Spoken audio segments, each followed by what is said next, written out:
금투세 폐지가 사실상 확정됐더라고요. 그래가지고 봐놨던 주식을 좀 들어가고 싶은데 지금 괜찮은 타이밍일까요? 이게 뭐 항상 하는 말이지만 그런 시장의 이슈와 가는 개별 주식을 선정하는 거는 항상 다른 얘기다. 결국 시장은 저금리 시대 다시 당분간 안 온다. 그리고 네. 강달러도 향후 몇 년 동안 지속될 가능성이 굉장히 높다. 그런 측면에서 사람들이 어느 주식을 선호하게 될 거냐라고 하면은 동강님, 가라 동강님.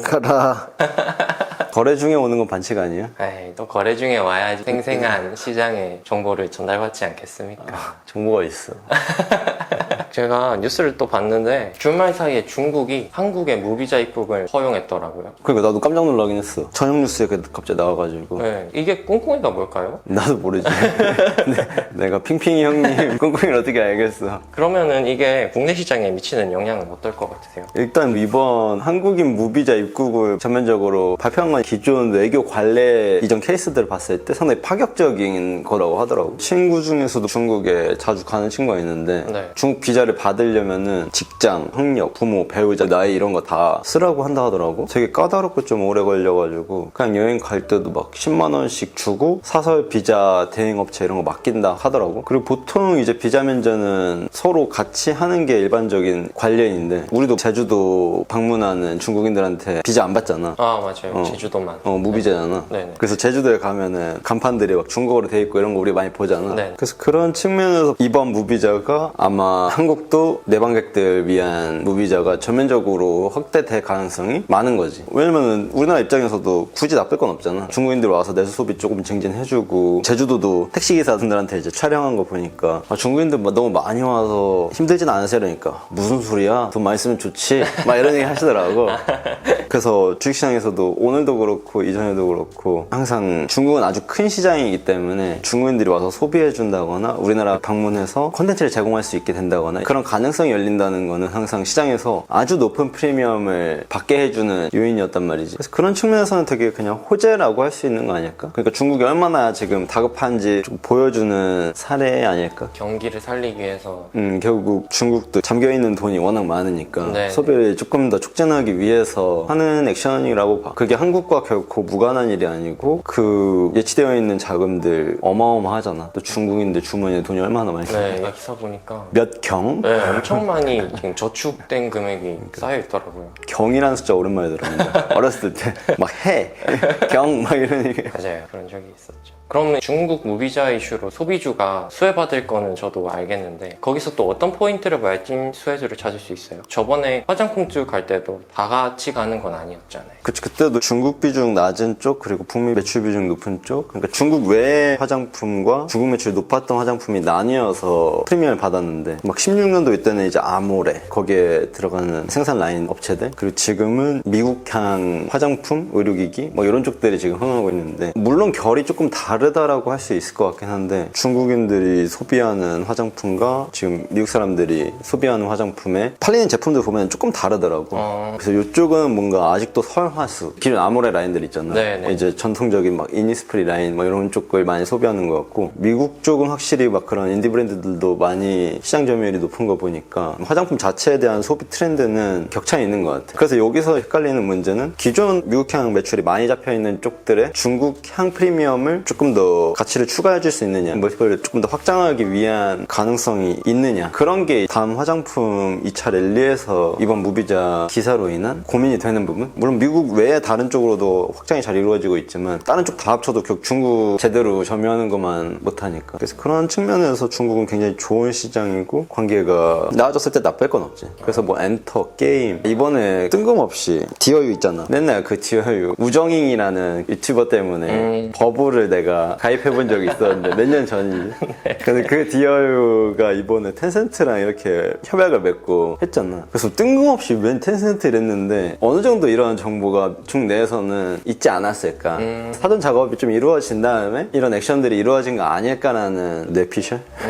그럼 소비주 외에도 뭐 엔터나 게임이나 이런 것도 좀 볼 필요는 있겠네요. 그치, 결국 중국에서 원하는 거는 중국인 내부에서 더 소비가 활성화되고, 그리고 중국인들이 가장 많이 지금 소비하려는 카테고리가 결국 오락문화? 생각보다 미용 그쪽은 1, 2, 3등이 없었던 것 같은데 1, 2, 3등 안에 있던 게 교육 그리고 오락문화. 그러니까 오락문화에 들어가는 카테고리들에서 한국 컨텐츠들, 중국인들 주머니에서 돈을 끄집어낼 수 있는 게임이라던가 판호가 조금 더 빨리 열릴 수도 있는 거고, 뭐 엔터 같은 경우도 중국 활동을 전면적으로 다시 활용해준다거나 그런 여러 측면에서의 가능성은 열릴 수 있는 거 아닐까.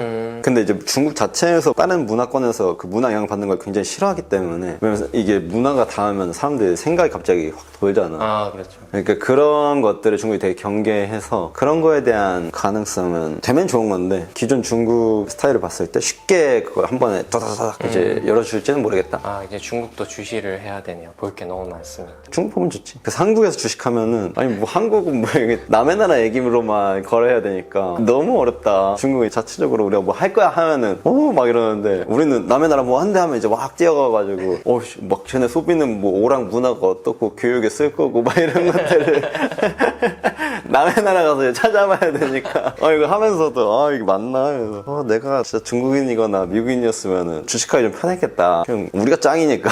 국내 시장은 아직 갈 길이 먼 것 같습니다.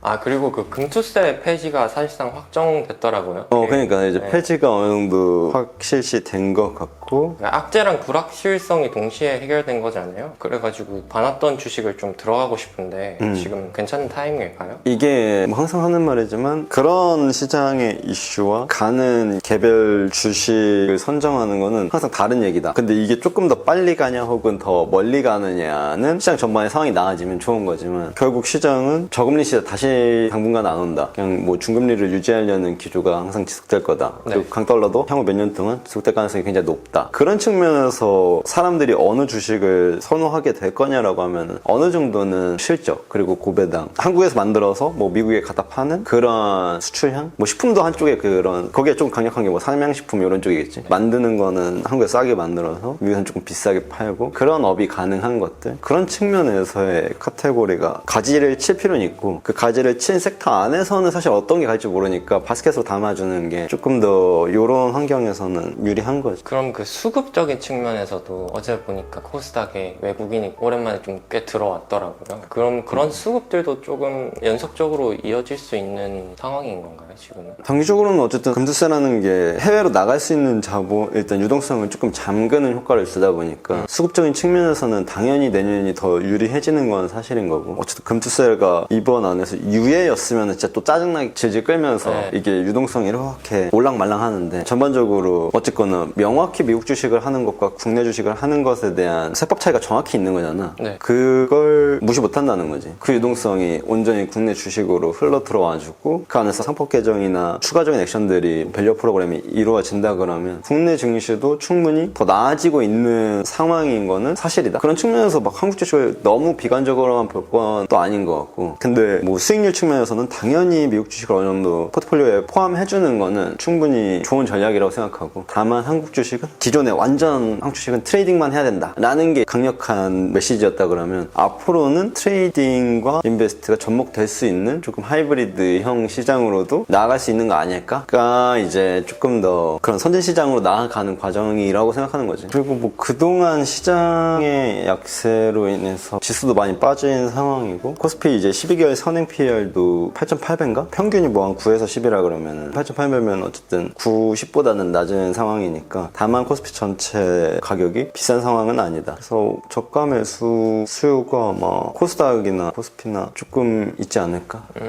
결국 종목 선정을 잘해야겠네요. 사실 시장은 항상 우리가 죽을 때까지 이런 상황이기 때문에 그 어떤 종목을 고르느냐가 되게 중요한 거지. 시장은 그걸 이제 조금 더 밀어주고 땡겨주고 할 뿐인 거고, 되고 좀 그런 상황이지. 내 주식 언제 빌어주지?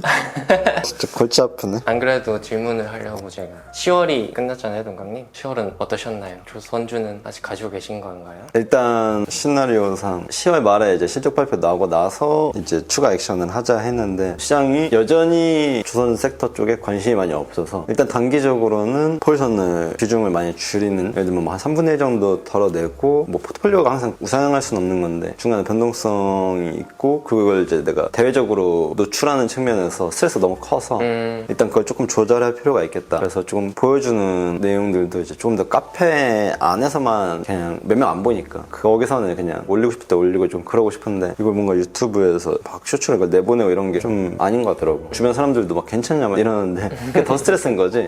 그래서 그런 측면에서 어쨌든 이 포트폴리오가 우상향할 거라는 거에 대한 내용에는 의심이 없는데 일단 그걸 끌고 가는 내용을 굳이 막 엄청 하루 단위로 그걸 이야기하고 싶은 생각은 솔직히 사라졌다. 그래서 막 이제 벌 때만 올리는 거 아니냐 막 이러는데 지금 3개월 내내 깨져가지고 벌 때만 올리지 않았고 이미 보셔서 아실 거예요. 깨지는 게 워낙 많이 올라가가지고 그러니까 계속 이제 벌 때만 올리지 않냐, 지금 떨어질 때만 올려가지고 지금 3개월째 고통받고 있어서 일단 그 행위를 좀 멈추고, 왜냐면 이게 자꾸 보여지니까 조급해지더라고. 그러니까 이게 더 중간에 다른 트레이딩도 하게 되는데 그것조차 영향을 받고, 그래서 이게 뭔가 악순환인 것 같아서 아 그치 이건 원래 조급하면 지는 게임인데 이 모든 게 뭐라고 내가 지금 그렇게까지 하고 있지라는 생각이 좀 들어서 일단 그런 모든 액션들을 조금 멈추고 일단은 멘탈이 회복하고 단기 거래를 조금 더 작은 포지션을 구축하고, 원래 내 자신감이 떨어지면 하는 액션들이 있는데 포지션 규모를 확 줄여서 조금 더 시장 전반에 하루 단위의 트레이딩에 몰입하고, 그럼 이제 시장의 온도가 조금 더 적극적으로 느껴지고 필요한 정보들이 뭔지 조금 더 날이 조금 더 쓰는 거랄까. 그러다 보면은 금액이 작아지다 보니까 변동성이 좀 줄고, 그러다 보면 조금 더 승률이나 자신감이 천천히 올라오거든. 그래서 그 작업을 뭐 한 몇 개월 정도 하는데 그 다음에 이제 포지션 규모를 늘리거나 아니면은 그 계좌 사이즈를 그냥 계속 유지해가면서 다시 키우거나, 이 작업의 반복이 지난 세월인데 이제 그 작업을 조금 다시 하지 않을까? 내가 잘못 생각했던 게, 옛날에 나는 익명으로 활동했잖아. 수익을 이제 인증하거나 이런 게 모든 활동이 익명이었는데 인스타그램에 올릴 때도 막 사실상 거의 익명이라고 봐야지. 얼마 보는 사람도 없었으니까 막 좋아요 50개 늘리고 이러는데 뭐 그걸 신경도 안 썼지. 근데 지금 보는 사람이 너무 많고 자꾸 그걸로 연락 오고 밖에 나가면 사람들이 괜찮냐고 그러고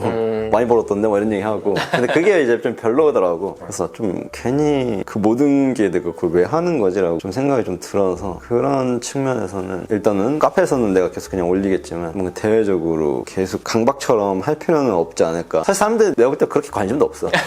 막 벌었나 보다 이랬나 보다. 가끔 와서 그냥 아이 또 이 새끼 또 뭐 벌 때문에 올리네, 오늘 좀 많이 깨졌네, 언제 정신 차리냐 쩌쩌쩌 이러고 댓글 쓰고 이제 가는데, 그럼 난 바로 온라인 감옥에 넣지. 새끼 너 온라인 감옥에 들어와라. 지금 동강 감옥에 한 1000명 있거든.